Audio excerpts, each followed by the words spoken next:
Welcome back to Unstable TV! And you're through to Irish Couple Reacts. And do stay tuned because this happens every week. So if you're new here, don't forget to like, subscribe, comment and hit the bell notification so you don't miss any of these videos. And if you're a returning viewer, thank you! So we were asked to take a look today at... I'm not going to be able to pronounce this right, but I'll give it a bash. That's Alesia, is it? Yeah, I think so. The Battle of Alesia, what we're going to say. And this is Julius Caesar and his best. The Caesar salad out in force. Was he the one that got stabbed in the back? Everyone surrounded him and gave him the old 1-2 jab. See, I'm not completely up to par with history, but I know some things. So, of course, a very big shout out to everyone that did suggest this in the comments to us. We do appreciate that. Shout out to Julius and the fam. Let's get looking at this Caesar salad away. Ooh.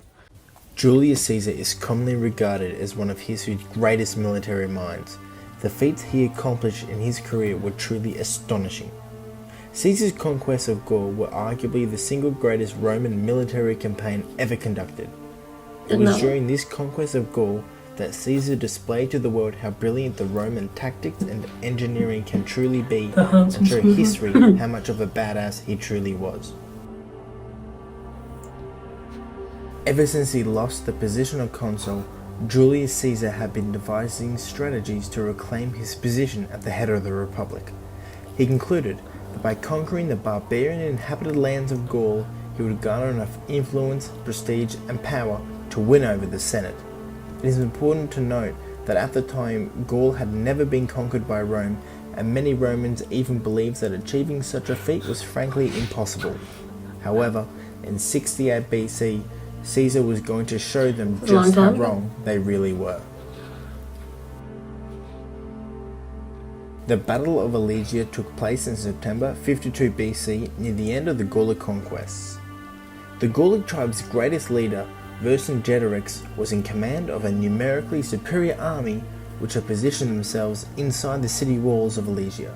The city itself had enough food to supply the men for some time, as well as holding the high ground which made any potential siege much more dangerous. Vercingetorix's army inside the city was around 80,000 men strong, which did in fact outnumber the Roman forces present on the field. To further this advantage, Vercingetorix sent out envoys to the remaining tribes in Gaul calling for urgent reinforcements. From the Roman perspective, they may not have had the numerical advantage, but they definitely had more disciplined and battle-hardened men. Not to mention they were led by one of history's greatest ever generals. Why is he like that? In order to besiege the city, he ordered the construction of a 16-kilometer long wall around the entire city, cutting it off from the world. In only a month, these fortifications were completed. However, upon learning that the Gaulic reinforcements were heading their way, he decided to be an absolute mad lad and ordered the construction of another wall 21 kilometers long around their position, essentially creating a ring around the city. That ring was the only thing protecting around 45,000 Romans from the angry Gauls. As time went by, the bodies of starving men, women and children filled the streets of the city as they were quickly losing strength. However, at this critical time, their call for reinforcements were finally answered, and an army of more than 100,000 Gauls were all ready to lay down their lives to destroy the invader. Over the coming days, several attempts were made by the relief army to breach the walls. However, the Romans, notably using their German cavalry auxiliaries, had great success in defending the fortifications. On the day of the fiercest fighting, the Gauls had managed to occupy a large hill to the northwest of the city and proceeded to crash down on the walls across its entire length, placing Roman forces to the brink. To make matters worse, Vercingetorix led his force out of the city and attacked the inner wall. The Romans were cornered and defending on all sides. The Gauls eventually managed to breach the outer wall, and it looked like the battle would be lost. However, Caesar personally rallied the few men he could to reinforce the breach, and they were able to hold the line. Later on, the Roman cavalry managed to break out of the encirclement and began to loop around to the breach. Eventually, these cavalrymen charged down on the bulk of the Gaulic forces, inflicting devastating losses and causing a mass rout. After this defeat, the remainder of the reinforcements fled the battlefield, and the next day Vercingetorix must have been gone after that. Yeah. It only took a couple of months after the defeat of Vercingetorix that the rest of Gaul would fall.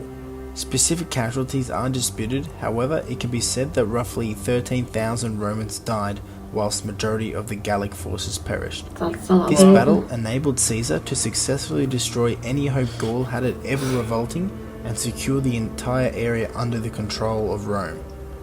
And Caesar got unbelievably jacked in between that. Yeah, like that cartoon. That cartoon kind of threw me off a little bit. What about you?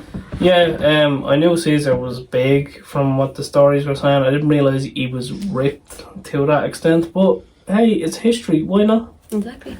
I never heard about that battle before though, did you?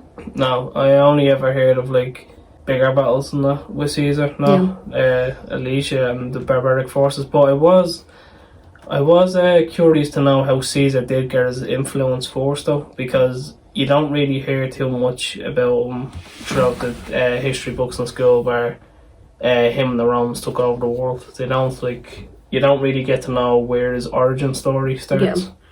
Where he kind of came from and how he came to be as powerful as he was. Yeah. And why these people actually cared, like who Caesar was, because that's what you always want to know about these big figures in history or warlords or generals. Like why, like they can't be these like superhuman creatures. Like where did they come from? Like how did they originate? Where they get their ideas from, and if the ideas were original, how did they come up with them? Yeah.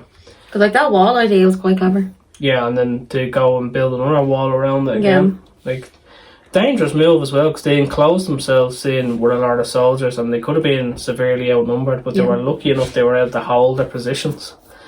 But we're no war tacticians. You let us know what you guys think in the comments below. And of course, a very big shout out to the original content creator. Do make sure you go check them out, give them a like, subscribe, share, all of that good YouTube stuff. And of course, thank you to our suggestees. We do appreciate what you guys send us in, and we love checking out what you guys are learning about too. Absolutely. And if you have any other videos like this, because it's quite interesting. Like I like learning a lot of stuff about history that like it kind of bypasses in school, and you'll never know about it. Yeah. I think it's quite interesting. It's nice to see, because like I'm assuming still today people use Julius Caesar's tactics. Oh, 100%. Yeah, so they must have been good. Between him and Machiavelli, they're like the top tacticians. Well, that's what I personally think. You guys can have your own opinion. No. So, of course, let us know what you guys thought. Let us know, do you think this is accurate? What did you learn something from this? If you did, let us know what you guys learned from this. If there's anything you want to tell us about that you might have learned about Julius Caesar that we would love to know, tell us in the comments. Absolutely. And how did he come up with that salad? Yeah, exactly. Why did he turn into a salad? Exactly. Disclaimer, we know it's not the same thing, so don't come at us in the comments, please. Or do. It's up to you. Yeah. Free speech and all that. So, of course, that has been our 2 cents, and we'll chop ourselves out as. As always, you are the beautiful people of YouTube, and we have been Unstable TV. So, drop a comment below and let us know what you thought of this reaction video. And if you have any suggestions for us to do, let us know too. And as always, we will see you in the next one.